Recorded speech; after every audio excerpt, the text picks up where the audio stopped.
Levons-nous encore une fois, oui, pour applaudir la maman du Centre Réveil, la maman fondatrice, Pasteur Louise. On l'accueille ensemble. Amen. Merci. Alléluia. Alléluia. Quand je suis allée en Afrique, Pasteur Bruno Kouassi m'a appelé la vieille. Je dis, what? Ça, c'est bon en Afrique, mais pas ici au Canada. Amen. Comment allez-vous ce matin? Êtes-vous content de la belle tempête que nous avons? J'ai une bonne nouvelle pour vous. Le printemps arrive. Alléluia. Gloire à Dieu. Je veux commencer par dire bonjour à mon mari qui nous écoute par biais d'Internet ce matin. Il est à Montréal, il prêche cet après-midi. Puis je veux l'honorer puis lui dire merci de m'avoir poussé dans le ministère, de m'avoir encouragé à enseigner la parole de Dieu, à faire ce que le Seigneur m'appelait à faire. Alors, je veux le remercier pour ça, puis l'honorer. Je veux honorer aussi Pasteur Mathieu et Pasteur Vanessa, puis je veux les remercier de me donner cette tribune ce matin avec la joie dans leur cœur, puis ça lui fait une journée de repos de plus. Alors, merci Seigneur pour cette belle journée, puis merci pour tous ceux et celles qui se sont déplacés ce matin. Dis à ton voisin, t'es vraiment brave, hein? T'es brave. Alors, juste avant de rentrer dans mon sujet, je vais vous conter une couple de petites histoires. Alors, une femme, c'est le mois de la femme, hein? Est-ce qu'il y a des femmes dans la maison? Oui! Alors, félicitations, vous êtes des femmes. Gloire à Dieu. Une femme arrive dans la cuisine et voit son mari avec une tapette à mouches. « Que fais-tu? » lui demande-t-elle. Il dit, « Je chasse les mouches. »« Et as-tu réussi à en avoir? »« Oui, j'ai déjà tué 3 mâles et 2 femelles. » Intriguée, elle lui demande, « Mais comment fais-tu la différence entre les femelles et les mâles? » Il répond, « C'est facile. 3 étaient sur la canette de bière et 2 sur le téléphone. »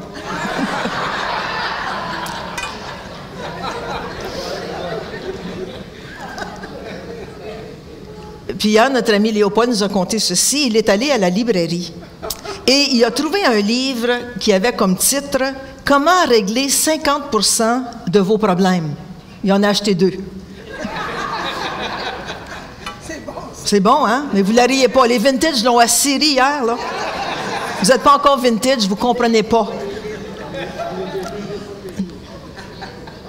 Un homme qui vient de retirer une grosse somme d'argent à sa banque passe manger au restaurant. En sortant, il s'aperçoit qu'il n'a plus sa liasse de billets ou son gros rouleau de billets. Affolé, il retourne. Il n'y avait pas de femme, hein, parce que la femme l'aurait mis dans sa sacoche. Affolé, il retourne et commence à chercher partout. C'est alors qu'un gars entre dans le restaurant et demande « Quelqu'un aurait-il perdu un gros rouleau d'argent avec un élastique enroulé autour? » Le client s'approche en criant et en hurlant « Oui, c'est moi, c'est mon rouleau d'argent à moi. » Alors le gars lui dit « Tenez, j'ai retrouvé l'élastique. » Il y a juste les vintage qui comprennent, parce que c'est juste eux autres qui ont assez d'argent pour avoir un rouleau d'argent dans leur poche. Gloire à Dieu. Aujourd'hui, on ne sort plus d'argent. On prend la carte. Tching, tching, tching, tching. Alors, au mois de mars, on parle d'une église en santé émotionnelle. Alors, juste avant de commencer, on va prier. Seigneur, je te remercie, je te bénis pour ce temps que nous allons passer ensemble dans ta parole pour quelques minutes. Je te remercie que ton Esprit Saint est là pour nous guider, pour nous transformer, pour nous diriger. Merci que tu ouvres nos cœurs, qu'on puisse bien comprendre ta parole. Puis ce matin, Seigneur, on te demande des guérisons intérieures, des guérisons au niveau du cœur, Seigneur. On te remercie que tu fais un travail formidable. Père, merci dans le nom de Jésus. Tout le monde dit Amen. Alors, ceux qui ont écouté le service à 9h, faites prier pour moi. Il faut que ça marche bien. Alors, une église en santé émotionnelle. L'église, c'est vraiment le corps de Christ. On est membre du corps de Christ quand on fait partie d'une église. Et l'apôtre Paul nous dit que si un des membres de ce corps souffre, tout le monde souffre avec lui. Si un des membres est honoré, tout le monde se réjouit avec lui. Pourquoi? Parce qu'on a une connexion ensemble à cause du Saint-Esprit, n'est-ce pas? Qu'est-ce qui nous unit, nous, les membres du Centre Éveil? C'est l'amour que nous avons les uns pour les autres. Nous sommes interconnectés. Jusque-là, ça va? Est-ce que vous le ressentez? Quand vous arrivez au centre éveil, est-ce que vous ressentez l'amour? Amen. Il y a beaucoup de gens qui nous disent, quand on entre à l'Église, on ressent l'amour. Alors ça, c'est vraiment l'amour de Dieu qui est répandu dans nos cœurs par le Saint-Esprit. Et comme ça, on peut le donner aux autres. OK?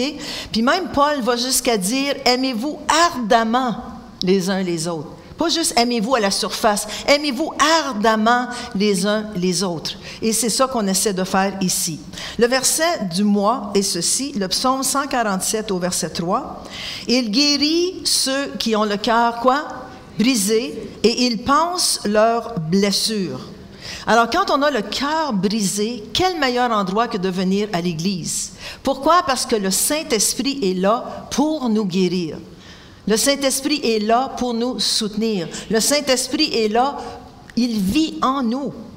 Puis s'il vit en nous, il peut travailler en nous. Amen. Puis si on veut retrouver la santé, on va à l'hôpital, n'est-ce pas? Alors c'est l'hôpital, l'Église c'est comme un hôpital où on peut retrouver la santé physique, mentale, morale, intellectuelle et émotionnelle. Et comment est-ce qu'on peut retrouver la santé? Même juste à travers la louange. Il y a des gens qui arrivent quand la louange est finie. Bien, vous avez manqué d'être touchés par le Saint-Esprit. Parce que dans la louange, la présence de Dieu est là, puis on adore notre Dieu et il se manifeste. Notre sœur, la femme de Léopold, c'est Jocelyne, a été guérie de la fibromyalgie pendant la louange. Si elle avait manqué ce dimanche et cette louange, peut-être qu'elle n'aurait pas été guérie à ce moment-là, mais elle a choisi de venir et de louer le Seigneur et elle a été guérie. Gloire à Dieu. On est guéri aussi à travers l'enseignement de la parole de Dieu, parce que la parole de Dieu, c'est un manuel du fabricant. Alors, s'il y en a un qui nous connaît, c'est Dieu. S'il y en a un qu'on doit lire, c'est le manuel du fabricant, la parole de Dieu. Aussi, on est guéri à travers la prière, l'imposition des mains. On est guéri par la puissance et l'onction du Saint-Esprit. Wow! On a tout ce qu'on a besoin pour être guéri. Êtes-vous content? Je sais qu'on a avancé d'une heure, puis vous avez l'air de ça ce matin. Vous êtes là. Vous avez les yeux fermés, puis il n'y a personne à la maison. Non, non, c'est des farces, je vous aime. Vous êtes là, merci. Il ne faut jamais ressortir de l'Église comme on est entré. Jamais. Si vous n'avez rien ressenti, c'est parce que vous êtes mort. On ne sort jamais de l'Église de la façon qu'on est entré. Hier, on est allé au groupe Vintage, on a bien mangé, on a rigolé, on a eu du plaisir, puis on est ressorti avec quelque chose de nouveau. On est ressorti avec quelque chose du Seigneur. Les hommes vont avoir leur soirée africaine. Ils vont avoir du plaisir. Pourquoi vous n'invitez pas les femmes? J'aurais pu mettre mon boubou, quelque chose. Les femmes, c'est pas des boubous, hein? C'est quoi? C'est des boubous? J'en ai un beau boubou, moi, tout brillant, là. J'aurais pu venir danser avec vous. Pasteur Bruno Kouassi m'a montré comment danser. Quand j'étais là, il disait « Comment, Pasteur Louise, danse? » Oh, il dit « C'est un peu raide. » Je ne sais pas, les femmes, ils essaient de me montrer qu'il faut...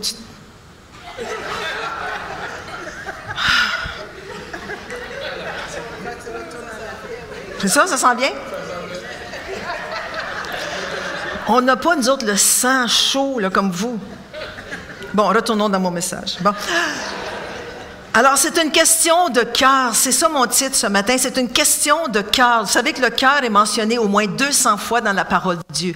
C'est parce que c'est intéressant, parce que c'est puissant, que c'est le centre de notre vie, c'est le centre de notre être. C'est vraiment l'âme et le cœur sont associés ensemble. OK?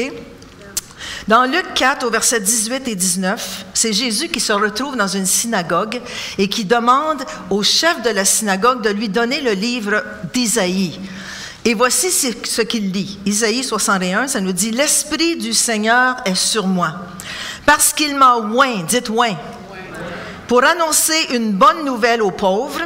Il m'a envoyé pour guérir ceux qui ont le cœur brisé, pour proclamer aux captifs la délivrance et aux aveugles le recouvrement de la vue, pour renvoyer libres les opprimés, pour publier une année de grâce de la part du Seigneur. » Alors, il avait reçu un mandat de la part de Dieu, puis il a dit à la synagogue et à ceux qui étaient autour de lui, « Voici qu'aujourd'hui s'accomplit cette parole d'Isaïe. C'est moi que le Seigneur envoie. L'Esprit du Seigneur est sur moi et il m'a oint pour que je puisse guérir les cœurs brisés, que je puisse annoncer la bonne nouvelle, etc. » Alors, aujourd'hui, nous sommes le corps de Christ. Quel mandat avons-nous reçu? Le même mandat que Jésus. Allô?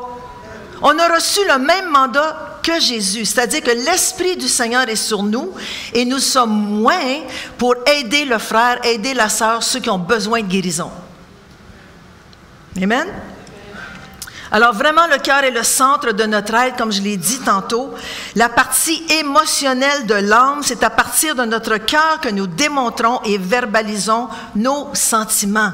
La jeune fille qui est en amour, pensez, ceux qui sont mariés depuis longtemps, ce qui s'est passé quand vous avez rencontré votre mari pour la première fois. Il y en a que ça fait très, très longtemps, puis qu'ils ne se souviennent plus. Mais quand tu rencontres un homme, OK, qui est beau, il est fin, il a beaucoup d'argent, il te sort, il est plein d'affection, tout à coup, tu ressens dans ton cœur, quoi? Oh, des papillons. Ouf, mais qui est gentil! Il est gentil, il est fin. Qu'est-ce que tu ressens? Tu as une émotion d'amour qui monte dans ton cœur et tu vas le verbaliser. Je t'aime. Lui, il va dire, je t'aime, ma chérie, je t'aime, ma popoune. Il verbalise ce qu'il ressent en lui. Hein? Alors, c'est ça le cœur. C'est là qu'on vit, c'est là que sont les émotions. Et c'est à travers nos émotions qu'on verbalise nos sentiments. Le cœur peut être rempli d'amour, de joie, de paix, d'affection, de compassion. Ça, c'est idéal. Mais le cœur peut être aussi blessé, brisé, offensé, rempli d'amertume, de rancune, éprouvé de l'angoisse, de l'anxiété, de l'inquiétude. C'est à ce moment-là qu'on a besoin que le Saint-Esprit vienne dans nos cœurs, qu'il vienne nous toucher, qu'il vienne nous guérir. Amen? Le premier point que je veux partager ce matin face au cœur, c'est très important. Numéro 1, garder notre cœur. Proverbe 4 au verset 23 dit ceci, « Garde ton cœur plus que toute autre chose, car de lui viennent les sources de la vie. » Car de lui viennent les sources de la vie. Le mot « vie » ici, c'est le mot hébreu « kayi » qui veut dire « vie active et vigoureuse ». Quand ton cœur est en bonne santé, quand tu le gardes plus que toute autre chose, vont sortir de ton cœur des sources de vie. Tu vas avoir une vie active et vigoureuse. Amen? Combien ont des vies actives et vigoureuses ici? Oh, pas tout le monde. OK, on a du travail à faire. Le Saint-Esprit, il y a du travail à faire. C'est bon. Le mot « garde » vient du mot hébreu « natzar » qui veut dire « garder avec fidélité, garder du danger, en sûreté, confiné comme en prison ». Wow! La parole de Dieu nous dit « garde comme en prison ton cœur ». Pas pour ne pas laisser sortir la vie, parce que la vie est dans le cœur par le Saint-Esprit, mais pour empêcher les mauvaises choses d'entrer. OK? Il faut que tu le gardes, ton cœur. Il faut que tu mettes une sécurité autour. Il faut que tu le gardes comme en prison pour pas que l'ennemi vienne t'attaquer. Amen? Ma mère reste dans une résidence en Floride et il y a 7 résidences séparées, puis chaque résidence a 12 à 15 patients ou résidents. Puis, ils mettent des clôtures autour de ces résidences. Vous savez pourquoi? Pour ne pas perdre les vieux qui veulent sortir puis qui voudraient s'en aller dans la forêt ou quoi que ce soit. Puis quand les vieux regardent, pas les vieux, les gens matures, les vintage, ceux qui sont un peu plus vieux que vintage, quand ils disent aux infirmiers et aux infirmières, pour ceux qui s'occupent d'eux, on a des clôtures parce qu'on ne peut pas sortir. Puis là, eux leur disent, non, c'est pas parce que vous ne pouvez pas sortir, c'est parce qu'on veut empêcher les gens d'entrer pour vous faire mal. Alors, il y a 2 façons de voir la clôture. Il y a la clôture qui dit, non, tu ne peux pas sortir, ou il faut empêcher les gens d'entrer. Alors, si la clôture qu'on met autour de notre cœur, c'est pour empêcher que Satan vienne faire du ravage au niveau de notre cœur. Amen? Parce qu'on veut être libre de louer, on veut être libre de l'adorer, de vivre sans lien, d'avoir la joie d'aimer les autres. On veut être libre. Mais si notre cœur est rempli d'amertume, si notre cœur est rempli de toutes sortes de choses qui n'est pas de Jésus, on va avoir de la misère à aimer les autres. Le cœur est vulnérable, mais Dieu est notre protecteur. Le cœur peut être brisé, mais Dieu est celui qui guérit. Le cœur peut être blessé, mais Dieu est celui qui pense les blessures. Le cœur peut être angoissé ou anxieux, mais Dieu est celui qui réconforte. Et comment est-ce qu'il le fait? Par la puissance du Saint-Esprit qui vit en nous. Nous sommes le temple du Saint-Esprit. Est-ce que c'est une bonne nouvelle ce matin? C'est une bonne nouvelle de savoir que le Saint-Esprit vit en nous, qu'il est là dans notre cœur et qu'il nous protège et que Satan n'a pas accès si on ne le laisse pas faire. Amen. Gloire à Dieu, vous êtes là. Merci Seigneur. Numéro 2, quelque chose de très important, c'est d'examiner nos cœurs. Quand tout va bien, le cœur est dans la joie, mais quand le cœur est triste ou perturbé, qu'est-ce qu'il faut faire? Il faut examiner. Il faut l'examiner. Mettre le stéthoscope du Saint-Esprit. Merci, médecin Pierrette, de m'avoir prêté votre stéthoscope. Je sais que ça coûte cher, ces appareils. Il faut mettre le stéthoscope de l'esprit. OK, juste avant de le mettre, un cœur joyeux, dans le Proverbe 15-13, rend le visage serein. Mais quand le cœur est triste, l'esprit est abattu. Quelle est la condition de ton cœur ce matin? Il faut mettre le stéthoscope de l'esprit puis examiner son cœur. Qu'est-ce qu'il y a dans mon cœur? Pourquoi que ça ne fonctionne pas? Comment ça se fait que je suis toujours triste? Comment ça se fait que les gens ont de la misère à m'aimer? Qu'est-ce qui ne va pas? Examinez votre cœur. Mettez votre stéthoscope. J'ai pas mal de choses ici. Oh, c'est serré, hein? OK, je vais essayer de trouver mon cœur. Je ne l'ai jamais écouté, là. Mais...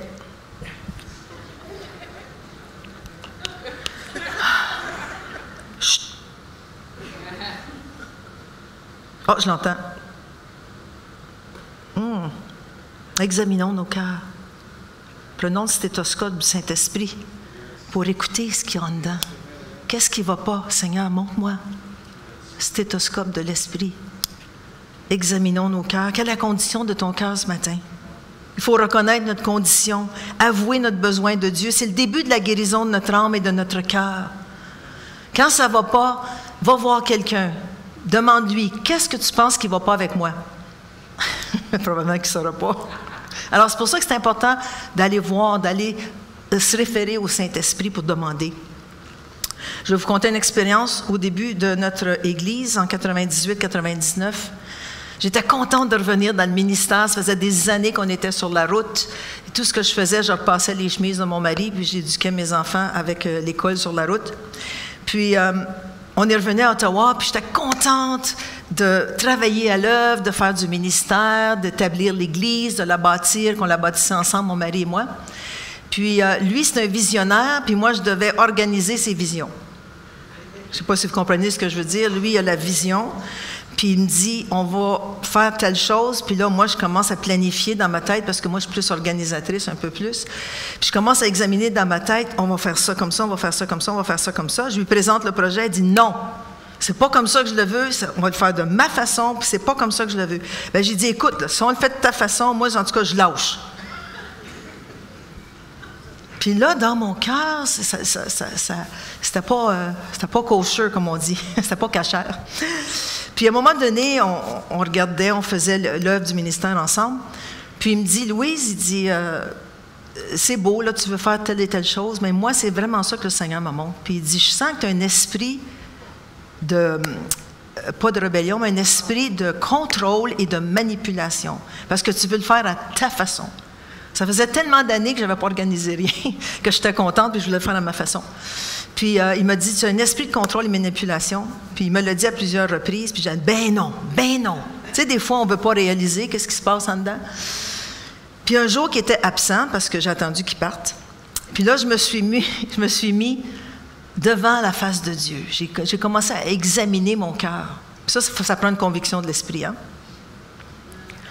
Alors, ce jour-là, j'étais dans mon bureau, puis j'ai dit, Esprit Saint, montre-moi. Je vais examiner mon cœur. Qu'est-ce qui ne va pas? Parce qu'il y a quelque chose qui coinçait en dedans. Puis j'ai dit, montre-moi qu'est-ce qui ne va pas. Est-ce que vraiment, j'ai un esprit de contrôle et de manipulation? Puis ce que j'ai entendu, c'est...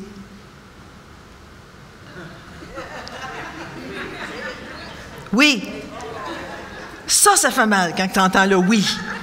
Alors, j'ai vraiment ressenti dans mon cœur, oui, tu as un esprit de contrôle et manipulation. Il faut que ça soit brisé Puis c'est mon Esprit Saint qui va le briser.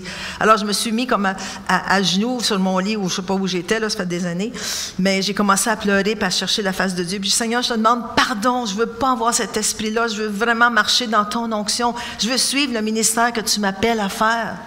Parce que si on va à contre-courant, l'Esprit Saint ne peut pas travailler avec nous. Alors, vraiment, j'ai été brisée cette journée-là. Je me suis humiliée devant Dieu. Puis j'ai cherché sa face, puis j'ai demandé pardon, puis j'ai vécu quelque chose de beau. Puis quand mon mari est revenu, j'ai dit, ça m'a pris quelques jours, hein, l'orgueil. Quelques jours à lui dire, écoute, tu sais, quand tu me dis j'avais un esprit de manipulation et de contrôle, j'ai prié, hein, puis le Seigneur me l'a montré, puis c'était ça. Il était content. Je ne sais pas pourquoi, là, mais... Il était vraiment content. Maintenant, ça marche à deux sens aussi. Hein? Quand vous voyez quelque chose dans votre mari, surtout les femmes et les maris, il ne faut pas se gêner, il faut le faire dans l'amour. Et qu'est-ce que ça m'a porté à faire? Ça m'a porté au troisième point, m'humilier devant Dieu. S'humilier devant lui. L'humilité, c'est ceci. Disposition à s'abaisser volontairement en réprimant tout mouvement d'orgueil, en reconnaissant sa propre faiblesse, c'est se regarder de façon réaliste. Des fois, on a une fausse image de qui nous sommes. On a une fausse image de ce qu'on ressent, de ce que nos sentiments nous disent. Mais il faut s'humilier devant Dieu. Il faut enlever l'orgueil. Il faut s'agenouiller. Il faut dire, Seigneur, aide-moi. J'ai quelque chose qui ne va pas. Viens m'aider. Prends tout ce qui ne va pas. On s'humilie, on réalise qui nous sommes. Puis savez-vous ce que le Seigneur fait dans ce temps-là? On réalise que sans Dieu dans ma vie, je ne suis rien et que je ne peux rien faire sans lui. Puis Dieu, dans ce temps-là, va se manifester. Il va te montrer son amour. Il va te toucher. Amen? Regardez ce que ça dit dans 1 Pierre 5 au verset 6. Dans la parole vivante. Humiliez-vous donc sous la main puissante de Dieu, pour qu'il vous élève quand le moment sera venu. Une fois pour toutes, dites une fois pour toutes. Déchargez-vous sur lui de tous vos soucis. Pourquoi? Car il vous a pris en charge. Gloire à Dieu, il nous a pris en charge. Nous sommes ses enfants. Et il veut nous toucher, il veut nous guérir, il veut nous délivrer. Permettre à Dieu de faire ce qu'il veut avec nous. L'humilité vient du mot latin humus, qui veut dire terre, la terre. Alors quand on s'humilie, on dit au Seigneur, je suis une terre devant toi. Et il peut commencer à la travailler pour que cette terre devienne une terre fertile. Wow! L'humilité nous porte à se mettre devant Dieu avec un esprit brisé. On est vulnérable devant lui. Mais des fois, l'orgueil nous empêche. « Oh non, ben voyons donc, tu n'as pas besoin de t'humilier. » Non, non, non, non, non. Si le Seigneur te le montre, si ton mari te le dit, commence à prier, commence à chercher la face de Dieu, commence à dire, mais il y a peut-être quelque chose là qui ne va pas. Combien ont quelque chose là qui ne va pas?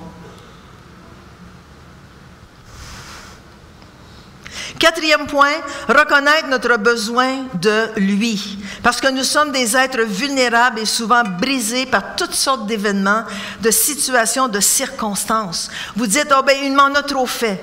J'ai été offensé, j'ai été blessé. J'en veux à Dieu. » Ah oui, t'en veux à Dieu, alors tu ne viens pas à l'Église. Qu'est-ce que tu punis? Dieu ou toi? Répondez, qui tu punis, Dieu ou toi? C'est toi, parce que tu te prives de la grâce de Dieu, tu te prives de la puissance du Saint-Esprit, tu te prives de l'onction de l'Esprit qui veut te guérir. Oh non, mais moi j'en veux à Dieu, là, puis l'Église, là, moi, lui m'a offensé, elle m'a offensé, lui me dit me dit telle chose. Puis là, tu quittes l'Église. Mais j'ai une petite nouvelle pour vous. Vous quittez l'Église avec votre blessure. Même si tu vas dans une autre Église, tu amènes ta blessure avec toi. Si tu ne règles pas ta blessure là où tu es, tu ne pourras pas la régler ailleurs. C'est tranquille dans cette église presbytérienne. Alléluia. C'est quand ça rentre que c'est tranquille. Hébreux 12, 15 nous dit « Veillez à ce que personne ne se prive ou passe à côté de la grâce de Dieu. » La grâce est la bonté et la faveur de Dieu. À ce qu'aucune racine d'amertume poussant des rejetons ne produise du trouble et que plusieurs n'en soient infectés. Alors attention, gardez votre cœur, gardez-vous dans un état d'humilité devant Dieu. Examinez vos cœurs, humiliez-vous devant lui et reconnaissez votre besoin de Dieu. Parce que des racines d'amertume, c'est vite pris, c'est vite poussé dans nos cœurs si on le laisse faire. Puis ça va porter des fruits qui sont empoisonnés, des fruits pour que les autres soient infectés. Parce que si tu n'es pas content, tu commences à critiquer. Si tu n'es pas content, tu commences à parler des autres. Puis il y a quelque chose en toi qui te pousse à le faire. Mais ce n'est pas correct. Si quelqu'un t'a fait quelque chose, pardonne-lui. Ça dit dans la parole de Dieu, si tu es en train de prier puis que tu sais que quelqu'un t'a fait quelque chose, pardonnez, afin que votre Père vous pardonne. Si tu as fait quelque chose à quelqu'un, la parole de Dieu nous dit, laisse-là ton offrande et va toucher ton frère, va parler à ton frère puis règle l'affaire. Mais il y a des gens, au lieu de faire ça, bye bye, on ne les voit plus. Où est-ce qu'est-elle? Oh, je ne sais pas. Quelqu'un lui a dit qu'elle n'aimait pas son pantalon. Hein? Il y a des folies, des fois, que Satan se sert, des folies, pour que les gens partent. Amen. Ceux qui sont vieux chrétiens, là, plus vieux chrétiens. Oui, Madeleine? Amen. Alléluia. Veiller, ça veut dire être sur ses gardes, surveiller, faire attention. Alors, attention à ce qu'aucune racine pousse dans vos cœurs. Je vais aller un petit peu plus vite parce qu'on veut finir ce matin. On va regarder ensemble la parabole des deux fils dans Luc 15. C'est une belle parabole. Est-ce qu'il y en a qui ne l'ont jamais lue? La parabole de Luc 15, des deux fils, le fils prodigue et le fils qui est resté à la maison. Non, tout le monde l'a déjà lu? On va le relire ce matin. Luc 15, verset 11. On va voir le cœur de ces deux fils. C'est ça que je veux voir ce matin. Un homme avait deux fils. Les deux fils vivaient à la maison. Alors, ils étaient sous la protection de papa. Okay? Ça nous dit qu'il y avait deux fils. Les fils étaient à la maison. Le plus jeune dit à son père, « Mon père, donne-moi la part de bien qui doit me revenir. » En d'autres mots, je vais avoir mon héritage. Donne-moi ce qui me revient. OK? Et le père, regardez bien ceci, leur partagea son bien. Alors, il n'a pas donné simplement aux jeunes, il a donné aussi à l'autre qui est resté à la maison. Alors, les deux ont eu leur héritage ou leur pré-héritage. Pour un Juif, à l'époque, c'était comme dire à son père, « J'ai hâte que tu meures. Je veux vivre aujourd'hui comme si tu étais mort. » C'est ça qu'il est en train de dire au père. Aujourd'hui, c'est populaire d'avoir une pré-héritage. Ma belle-mère et mon beau-père nous en ont donné une, 25 000 chaque enfant. C'est bon, hein? On a pu acheter notre première maison avec ça et depuis ce temps-là, ça s'est déroulé. Peu de jours après, le verset 13, le plus jeune fils ayant tout ramassé partit pour un pays éloigné, où il dissipa son bien en vivant comment? Dans la débauche. Alors, il a pris la décision consciente de s'éloigner du père, de s'enlever de sous la protection de son père pour aller dans un pays lointain. Quand tu veux faire le mal, tu ne viens pas à l'église. Quand tu veux faire le mal, tu vas en dehors de l'église. Alors, ça démontrait son cœur. Il a voulu s'enlever de sous la protection de son père. Il est allé dans un pays éloigné, puis il a commencé à dissiper ses biens en faisant de la débauche. J'espère que ce n'est pas le cas de personne ici. Sinon, on va prier avec vous.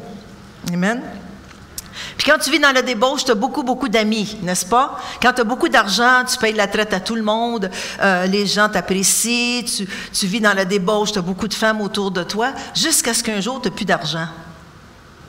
Puis quand tu arrives que tu n'as plus d'argent, tu n'as plus d'amis. Quand tu n'as plus d'argent, tu n'as plus de femmes autour de toi. Je me souviens, un homme dit Amen. C'est qui ça qui a dit?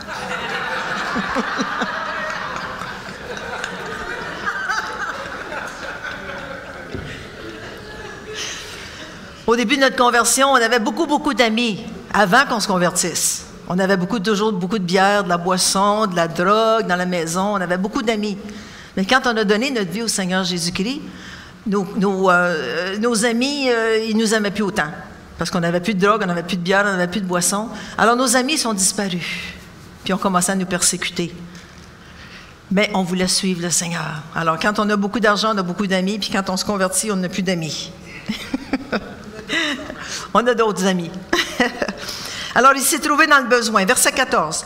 Lorsqu'il eut tout dépensé, une grande famine survint dans ce pays. Ah, la situation, la circonstance, l'événement est arrivé, bang. Là, il s'est retrouvé tout seul, dans un pays lointain, plus rien à manger. Là, croyez-moi, il pensait à son père. Quand on vit des circonstances difficiles, on s'examine soi-même. Regardez. Il commençait à se trouver dans le besoin. Il alla se mettre au service d'un des habitants du pays qui l'envoya dans ses champs pour garder les pourceaux. En bon canadien, c'est des cochons. Il est allé garder des cochons. OK? Puis pour un Juif, de toucher ou de regarder ou de manipuler un cochon, c'était 4 fois pire que de coucher avec une prostituée. Fait qu'il était rendu loin, le gars. Il était dans le purin de cochon, puis il puait. Il avait faim, personne ne voulait lui donner rien à manger. Puis là, il s'est rentré, a commencé à s'examiner. Quand on est rendu au fond du baril, qu'est-ce qu'on fait? On sort le stéthoscope du Saint-Esprit, on commence à s'examiner. OK, là. Regardez, verset 17. Étant rentré en lui-même, il a sorti le stéthoscope. Il a commencé à s'examiner. Qu'est-ce que j'ai fait? Pourquoi que je suis rendu ici? Pourquoi que je n'ai pas resté sous la protection de mon père? Regarde où je suis rendu, c'est avec les gros cochons. Ces gros cochons qui ne veulent même pas me donner à manger. Seigneur, combien d'ouvriers chez mon père ont du pain en abondance? Et moi, ici, je meurs de faim. Verset 20, il a dit, je vais dire à mon père, hey, je ne suis même pas digne que tu m'appelles mon fils. Mets-moi juste au service, comme les serviteurs, puis je vais être bien heureux. Hein? Il s'est dit ça dans sa tête. Verset 20, il se leva et alla vers son père. Il s'est humilié à retourner vers son père. Il reconnut son péché, son cœur était en position d'humilité, il était brisé, sa condition était vulnérable, il est retourné à la maison. Regardez bien le père au verset 21. Comme il était encore loin, le fils prodigue, okay? Le fils perdu, le fils avec le cœur dur, le père était assis chez lui, puis il regardait ceux qui s'en venaient. OK? Le père est toujours là qui nous attend. Hein? Il nous attend. Oh, est-ce qu'il va revenir? Lui? Il a eu le cœur brisé, lui. Oh, il s'est éloigné de moi, lui. Oh, elle. Oh, elle est allée coucher avec 2-3 gars. Elle va-tu revenir? Oh, est-ce qu'elle va revenir? Tout à coup, il l'aperçoit. Il aperçoit son fils de loin. Il était tout en guenilles, les mains crottées de crottes de cochon. Il avait les cheveux gras. Imaginez-vous un petit peu qu'est-ce qu'il avait de l'air. Il voit. Il dit, je pense que c'est mon fils. Il est maigre, là. Il est sale. Il a les cheveux sales. Mais je pense que c'est mon fils. Puis il l'a reconnu de loin. Alors, ça nous dit ici, quand il était encore loin, son père le vit et fut ému de compassion. Il a vécu ce que le fils avait vécu. En le voyant, il a dit, oh, il a passé à travers quoi? La Deuxième Guerre mondiale? Wow! Il a vraiment besoin de moi. Regardez bien ceci. Vous n'avez peut-être jamais vu ça dans la parole de Dieu. Ça nous dit, il courut. Moi, dans ma tête, le père était assis sur son siège, puis attendait que le fils prodigue vienne s'agenouiller. Non, c'est le père. Il courut. C'est le mot tréco. Ça veut dire qu'il est parti comme une flèche. Il est comme un Olympien qui part dans un sprint. Il est couru. C'est ça que ça veut dire. C'est Jésus qui parle. Il a couru comme dans un sprint pour aller vers son fils. Puis ça nous dit, il s'est jeté dans son cou. Oh, ça pue. Il ne regarde même pas ça. Il le prend dans son cou. Parce que l'homme regarde à ce qui frappe les yeux, mais Dieu regarde au cœur. Il l'a embrassé, il l'a pris par le cou, puis il donnait des becs. Oh! C'est comme le pasteur qui est en train de prêcher, puis Seigneur Dieu, que rien m'arrive comme ça ce matin. Mais quelqu'un rentre, puis il est tout en guenille, il est sale, il pue. Il n'a jamais vu un déodorant de sa vie. Puis il a les cheveux tout gras, puis le pasteur le voit, puis il est ému de compassion, puis il part à courir. Puis il l'embrasse, il jette à son cou. C'est comme ça. Mais des fois, c'est dans nos cœurs. On est comme ça dans nos cœurs. On a vécu une vie de cochon. On a besoin de guérison, mais notre papa nous voit, il connaît nos cœurs, il sait ce qu'on a souffert. Puis il veut nous embrasser, il veut se jeter à notre cou, il veut nous guérir. Mais souvent, on ne veut pas, on n'ose pas, on ne veut pas s'humilier, on ne veut pas reconnaître qu'on a besoin de lui. Comme le fils prodigue qui est revenu, malgré qu'il savait que « Il va-tu me recevoir? Il va-tu m'ouvrir les bras? Est-ce que je vais pouvoir continuer? Est-ce que je vais pouvoir retourner à la maison? » Voyez-vous? On continue, il reste quelques minutes. Le père a vu son cœur. Il n'avait même pas voulu entendre. Le fils était pour dire « Papa, je ne suis pas digne d'être appelé ton fils. » Il n'a même pas eu le temps de finir qu'il a dit « Hey, les serviteurs, venez ici. » Il n'a même pas entendu. Il dit « Apportez vite la plus belle robe. Arrachez-lui les guenilles que sur le dos. » Notre cœur, des fois, est rempli de choses qu'on doit se débarrasser. Le Seigneur, il dit « Arrachez-lui les guenilles. Enlevez cette senteur de cochon. » J'espère qu'ils l'ont lavé. Ça, c'est mon idée là, de femme. J'espère qu'ils l'ont lavé avant de mettre la plus belle robe, puis ils l'ont revêtu. Le mot « revêtir », c'est le mot « enduo », comme « revêtir du Saint-Esprit ». Alors, il a mis une robe nouvelle. Il a mis le Saint-Esprit sur lui. Il lui a mis un anneau au doigt qui représente l'alliance de Dieu avec nous. Il lui a donné des souliers neufs qui représentent « maintenant, tu es revenu à la maison ». C'est ça que ça représente. Tu es maintenant mon fils, tu es revenu à la maison, tu appartiens à cette maison.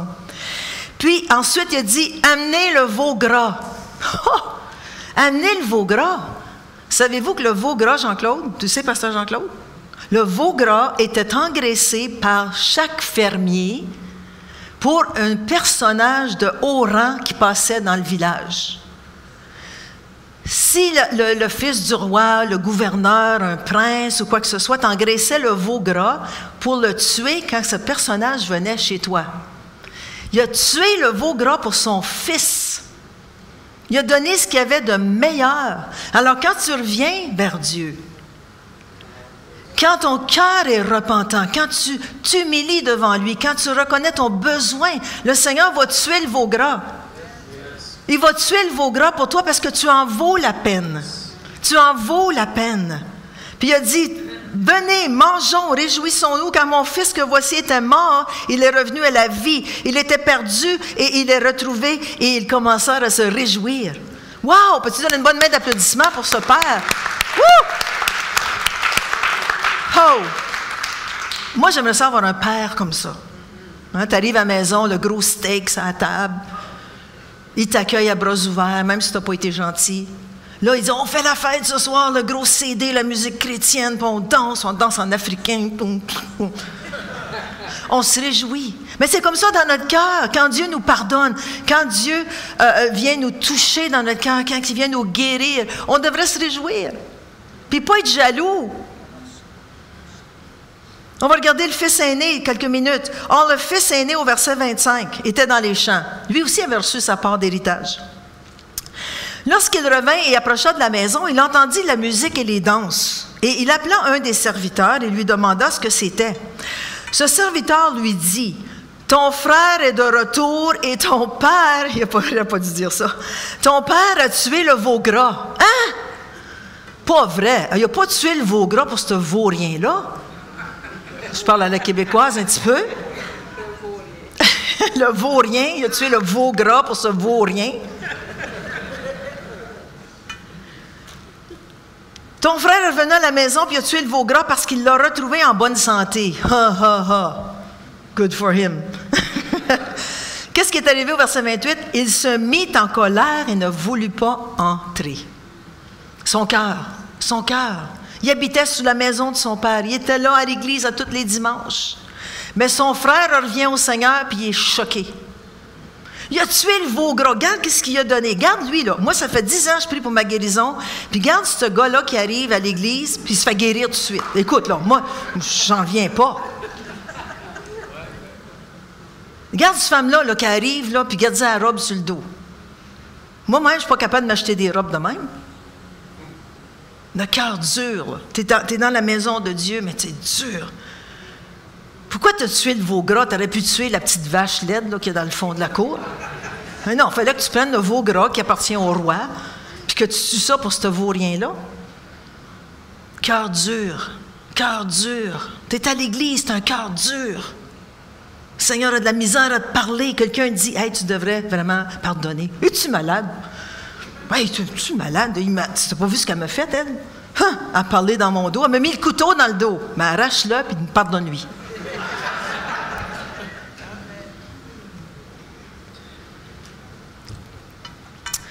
Il vit dans la maison de son père, mais son cœur est loin de lui. Il juge, il regarde d'en haut, il est en colère, il n'a pas de compassion pour son frère.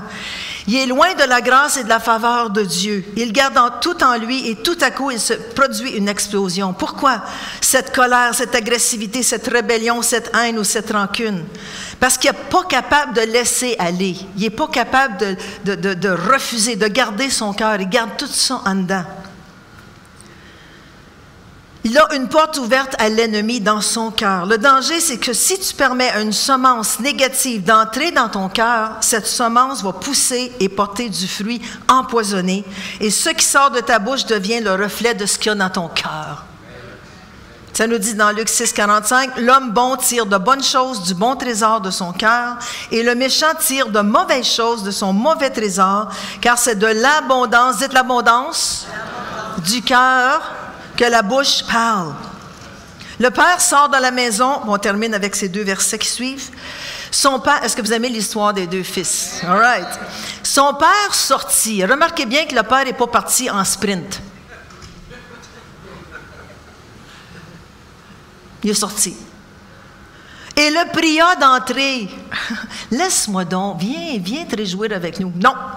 Viens, rentre dans la maison. On a du fun. Non. Pourquoi est-ce que tu as fait ça? Pourquoi est-ce que tu fêtes ce vaurien-là? Mais il répondit à son père, « Voici, il y a tant d'années que je te sers, sans avoir jamais, dites jamais, jamais. Non, dites-le pas. Pas quelque chose qu'on devrait dire souvent.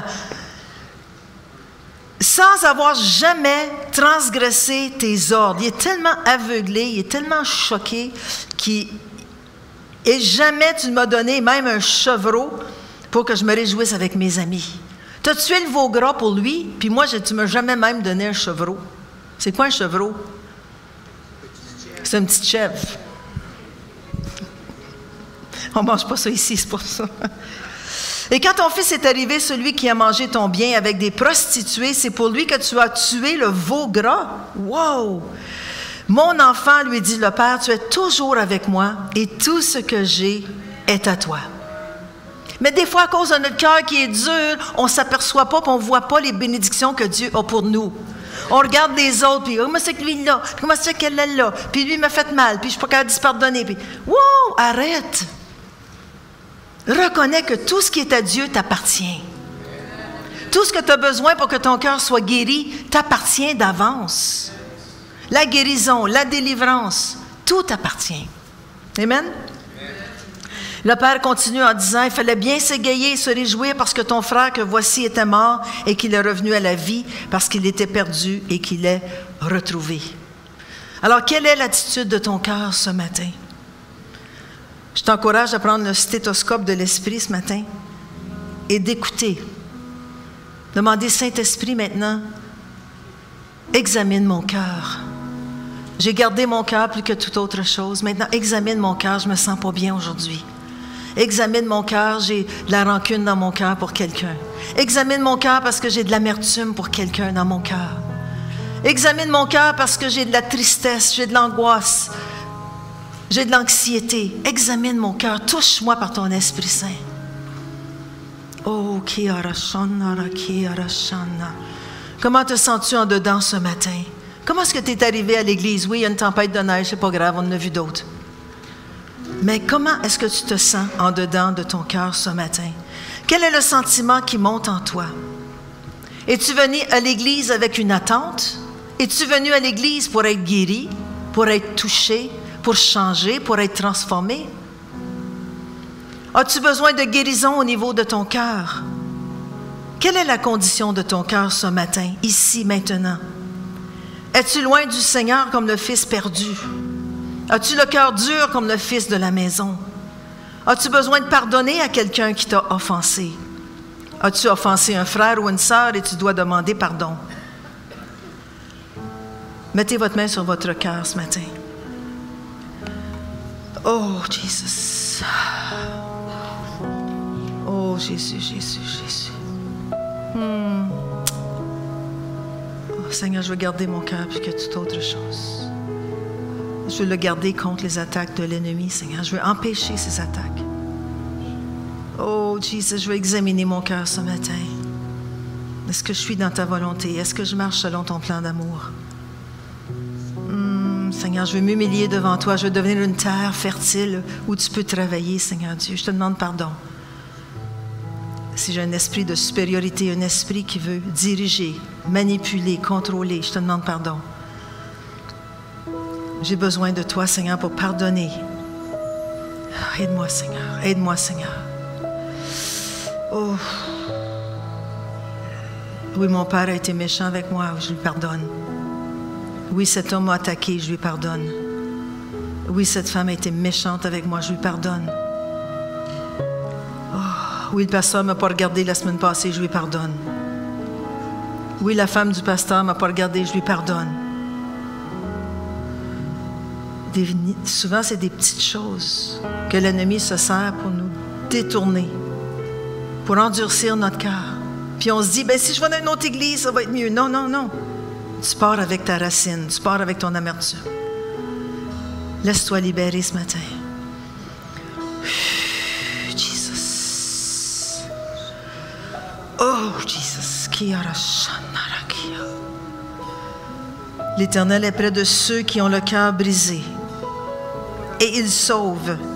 Il vient à l'aide de ceux qui ont l'esprit dans l'abattement. Merci, Jésus.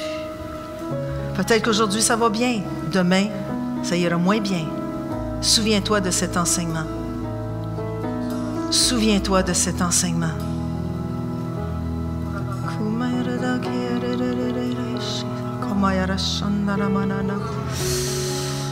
Oh, Jesus. Beaucoup de femmes ici. C'est le mois de la femme. Je sens que le Saint-Esprit touche beaucoup de femmes ce matin, beaucoup de cœurs qui ont été blessés, brisés, peut-être par un divorce, peut-être par un amoureux qui t'a quitté, qui t'a laissé pour une autre femme. Peut-être que tes enfants sont partis de la maison, sont mal partis, sont partis dans le monde. Puis t'as mal. Le Seigneur dit, mets une garde autour de ton cœur. Laisse pas l'ennemi entrer. Examine ton cœur. Humilie-toi devant moi. Reconnais ton besoin. Merci, Seigneur Jésus. Merci, Seigneur Jésus. Merci, Seigneur Jésus.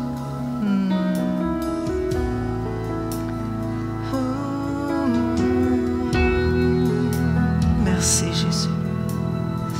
Merci, Seigneur. Merci, Jésus. Si vous ressentez la présence de Dieu, approchez-vous.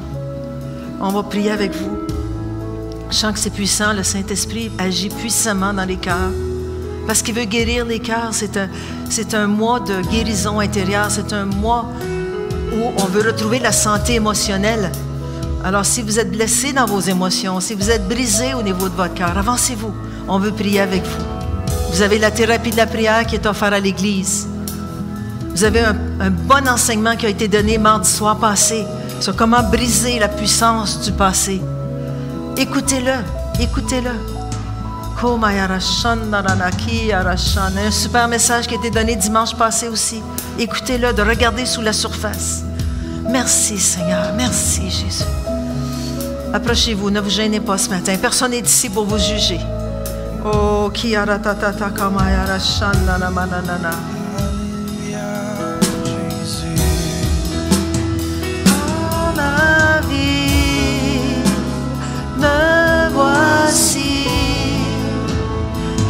te donne tout.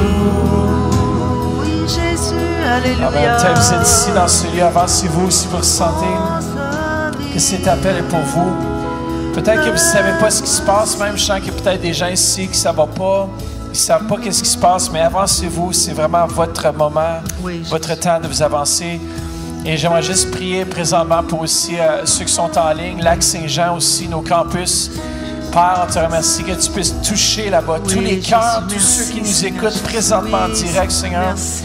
Père, que tu puisses les remplir maintenant de ton Saint-Esprit.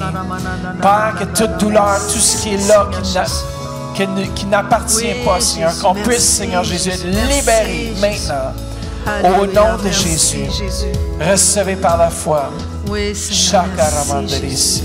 Ceux qui nous écoutent par la radio, Vie Nouvelle, recevez ce matin. Laissez-vous toucher par le Saint-Esprit. Laissez-vous toucher. Soyez guéris aujourd'hui. Recevez. Oh, merci Seigneur. Merci Jésus. Amen. Si vous êtes ici ce matin, vous avez besoin de prier, avancez-vous. Oui, on veut prier avec vous. Si vous êtes malade dans votre corps aussi, ou peu importe votre besoin, faites juste avancer. On veut prier avec vous. On veut prendre l'autorité. On veut s'unir avec vous. Hallelujah, Jesus. Si on peut juste, est-ce que tout le monde pourrait se lever juste en terminant ce service? Et on va continuer à prier pour ceux qui en ont besoin. Mais je veux que vous puissiez faire un pas de foi. Vous allez mettre votre main sur votre voisin et vous allez juste commencer à prier pour eux. Vous allez commencer à prier qu'une bénédiction tombe sur eux.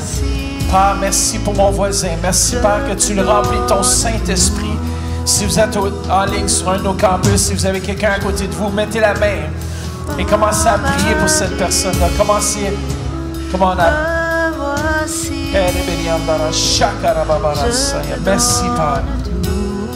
Remplis, Seigneur. Remplis cette personne. Remplis-la de ton feu, Seigneur.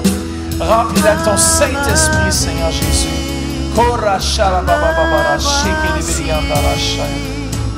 je te donne tout,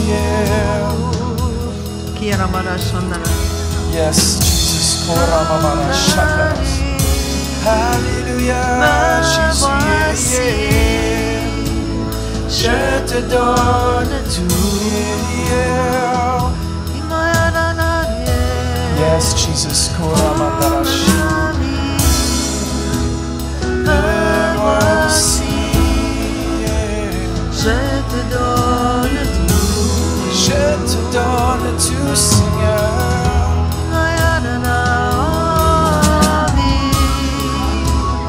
Me voici.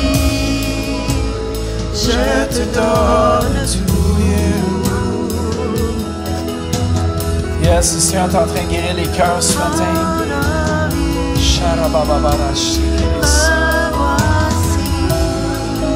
Alléluia, Jesus.